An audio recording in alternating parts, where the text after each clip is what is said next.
Well, thank you for that. And there should be a press release coming out very shortly for you about the Al Jazeera Initiative for Internet Freedom. On that, I've walking around just then noticed a lot of you have got your computers and your iPhones and your iPads out. As you can see, we've got free internet. If you are tweeting about this event, I've been told to tell you that the hashtag is #Unplugged. If you want to mention anything that Wadar and our speakers have spoken about, #Unplugged, if you can put on your tweets, so we can harness all that information out there. Just interesting, and this kind of underlines everything that Wadar said. I just had a text message, has issued a pardon to all detained journalists. So nice timing there, actually, for the Al Jazeera Initiative for Internet Freedom. They might want to come and have a chat to us, but it just shows you, doesn't it? You can get about right now.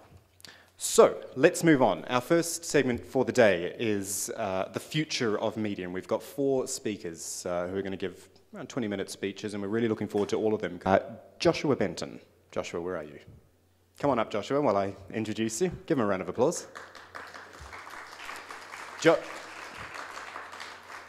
Joshua is from a part of the world which I love. It's the northeast of America. He's from Harvard University, the director of Harvard University's Nieman Journalism Lab.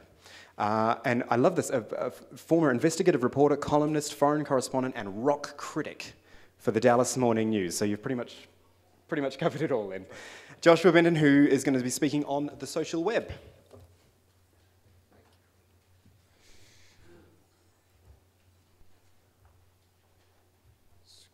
Let me just get this up going. Hello, everyone. How are you? Thank you very much to Al Jazeera for inviting me to take part in this wonderful event, and thank you very much to the Director General for his wonderful announcement just now.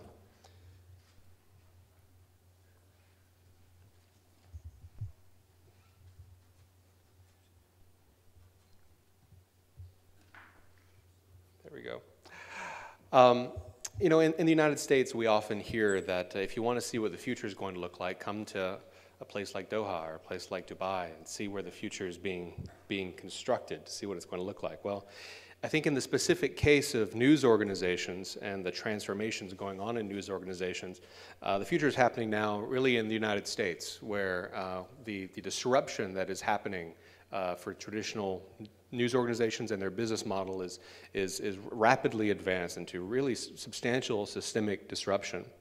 And the impact is spreading to other parts of the world. I'm going to start off with some scary charts.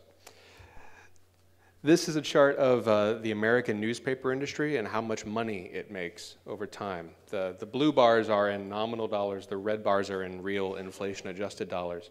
You can see the last few years have not been very good. And I can tell you that the latest year, which isn't up here yet, will be lower still.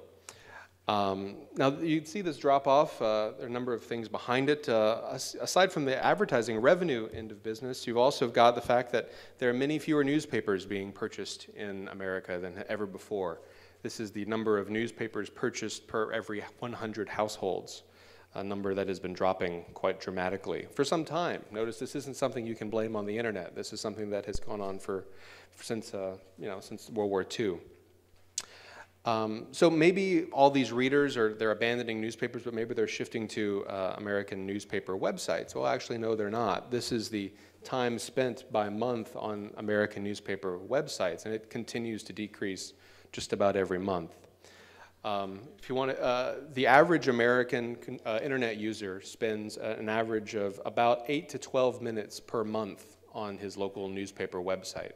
8 to 12 minutes per month. To put that in context, the average American internet user spends 7 hours per month on Facebook. So all of this adds up to really a huge fragmentation of the market. This is true in any number of areas.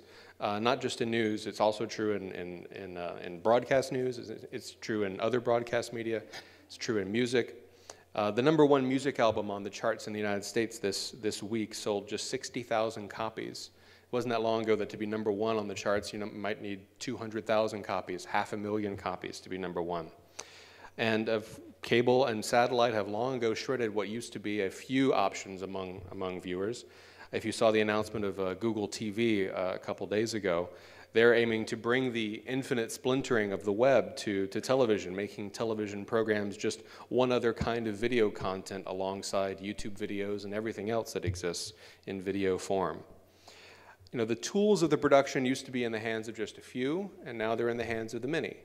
And along with that, the tools of discovery, which used to be in the few, are now in the hands of the many. It's a lot easier to find information about things that you might be interested in than it was ever the case before. The media is no longer about the media just talking to you, it's about the conversation that happens among everyone involved in the media. That is really fundamentally what the social web is all about. I just read an amazing statistic from Forrester Research that they said that for people under the age of 40 in the United States, 70% of the content they consume online was produced by someone they know, by a friend of theirs, by someone they have met in the real world. That's a really striking turnaround from the days when you had to rely on just 2 or 3 networks in a particular country to produce your television, or one newspaper to produce your printed news. Now, you can look at this shift in a couple different ways. If you own a newspaper company, you probably view it as a horrible thing. You think it's an awful undermining of a decades-old business model that worked quite well. The way I prefer to look at it, though, is that this is a glorious birth of new possibilities, that we're already starting to see the flowering of those possibilities, but it's just going to continue to increase. Newspapers, in particular, in the United States, were enormously profitable. Enormously profitable. I can't quite nail home how incredibly profitable they were, how many great fortunes were created out of them. This is a quotation from a New York Times article in 1990 talking about how the newspaper industry might be facing tougher days. It is clear that newspapers are going to be twice as profitable as most other businesses, but maybe not 3 or 4 times as it has been historically. There's an argument to be made that newspapers in the second half of the 20th century were the single most profitable industry in the world.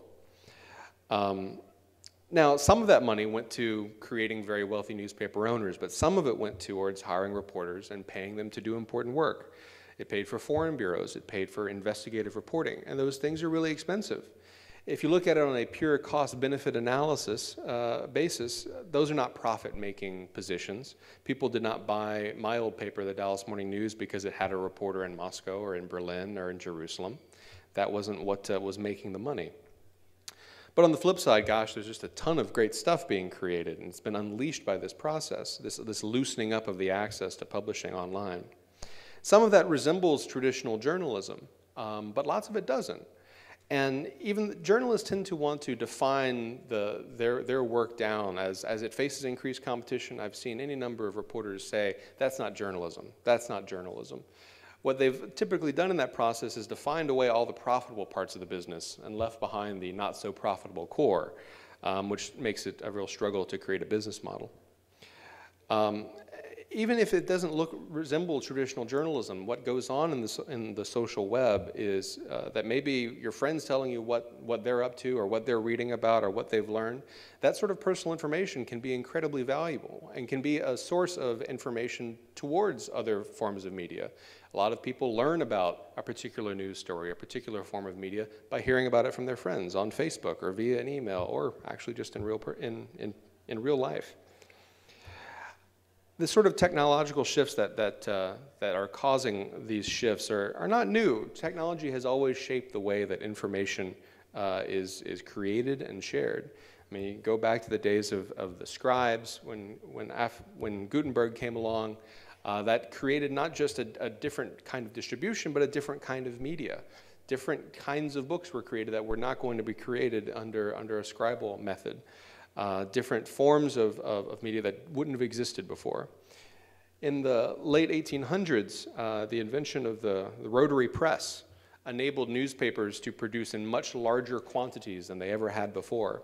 That enabled the growth of what would eventually become large-scale newspapers that would fund large-scale reporting operations and take news media away from the era in the United States and elsewhere of being tied to partisanship. And you can look through the history of the 20th century, which is really about new forms of media. You had first newspapers, radio comes along, changes the ability to broadcast information live. Television adds pictures to it. Cable television adds many more varieties of information, including news 24 hours a day. The internet, of course, adds the infinite searchability of information. In the 2000s, we had cell phones that meant you didn't even have to be at a computer to get that information. And we're going to have terrifying brain implants coming soon. That hasn't been announced yet, but that's coming soon. In each of these steps, we saw increased competition, more players trying to have access to an audience. Now, looking ahead, I wanted to keep this brief, but obviously the context from country to country is critical.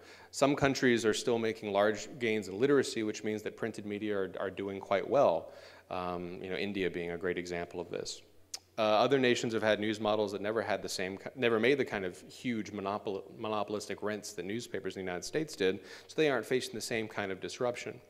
And there are really significant language issues. One reason why the American and English language context is such is that English is such a widely spoken language among so many internet users that there's a really significant incentive to create new content in English. For example, there's not nearly as much online original content in Swedish. So Swedish newspaper companies and news networks are doing a lot better online because there isn't nearly as much competition in the Swedish language space. So obviously, the story is going to be different in every city and every country. But even if these trends don't disrupt the business model everywhere, it will still disrupt the model by which we do journalism everywhere. In the United States, we're seeing a number of ways that media companies are trying to adjust. Some are really trying to achieve a huge scale. You see a lot of news companies that are trying to bring in as much free content, as much free information or cheap information as they possibly can. The idea being that they want to have so many web pages that they feel that if they can make a tiny sliver of profit or advertising revenue on each one, they'll come out ahead. On the very extreme end of this, you have companies like Demand Media. Demand Media is producing 5,000 news stories or pieces of content every day. Another company, Associated Content, is producing 2,000 every day. It was just bought by Yahoo a couple days ago. These are companies that are trying to say, we're not going to worry about the hard news. We're just going to create the cheap and easy news. Things like, how do I decide what kind of boat to buy? What kind of kayak do I want? Where should I go on vacation? Very consumer-oriented questions that can be generated by journalists being paid next to nothing. We're also seeing the growth of niche products that are not tied to geography. One thing about many elements of the news industry, and this is true in both television and radio and in print, is that they were fundamentally tied to a city or a place. That works fine when people live their lives in a fundamentally geographic way, but increasingly that's not the case. Our interests may not necessarily be the same as those of our neighbors. So there are any number of websites that are trying to build businesses around niches that are not fundamentally geographic. You do see lots of folks talking about paywalls, the idea being that they need to convince the customers to pay, the readers of their websites. Unfortunately, I suspect that in the vast majority of cases, the number of people who are going to be willing to pay is going to be awfully small. And as we've seen, a number of news companies have talked about having paywalls and then always danced back to the relative safety of some other model. There's always going to be free alternatives to general interest news. If the New York Times decides to charge for its content, CNN.com will still be there. National Public Radio's website will still be there. There'll be any number of competitors.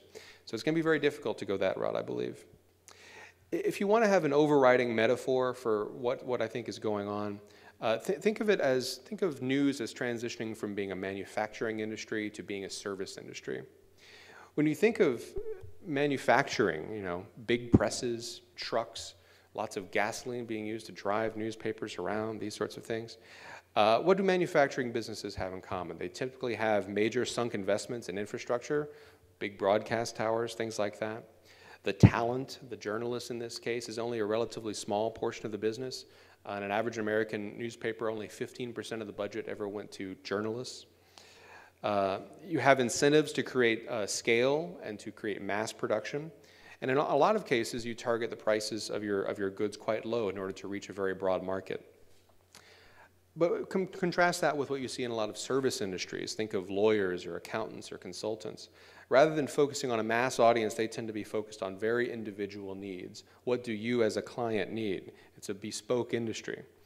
How do people learn about service industries? Often through word of mouth, the equivalent of social media. How do you know where to find a good lawyer? You probably ask other people who know who have had experiences with them. The information is spread that way. They can inspire deep devotion when someone has a good experience with, a good accountant or a good consultant, or indifference if the experience isn't good. And they primarily think of themselves as serving a demand rather than creating a demand. Lawyers don't think of themselves as trying to go out and create more demand for legal services. They think of themselves as trying to serve the demand for legal services. I think going forward, managing demand is going to be the really big issue. One of the advantages of having a few sources of news is that people didn't have many choices, and you could fairly rely that anything that was in one of those sources was going to reach a substantial audience. Now that people have infinite number of choices on what to read, what to consume, what to watch, they are increasingly choosing things that are not news, or are not news the way that we journalists have traditionally liked to define it. So the question is, how can we encourage people to be interested in this material? How can we generate that demand? That's going to be a really big question. In the United States, I think that the large-scale operations like the New York Times, CNN, the Wall Street Journal, they're going to be fine. We're going to see an increasing number of niche operations that are able to target specific markets. And we're going to see nonprofits really take over a larger role. People who, as the Director General said, don't have the same demand for corporate profits, who just want to do good work and contribute to the well-being of society. Combine that with individuals using their own tools of publishing to do things that resemble reporting, and I generally think that we're going to be okay. We're going to see different solutions in different countries, but on the whole, I'm very much an optimist. I think that this technological shift that we're going through is going to end up being a huge boon to our knowledge of the world and our interactions within it. Thanks.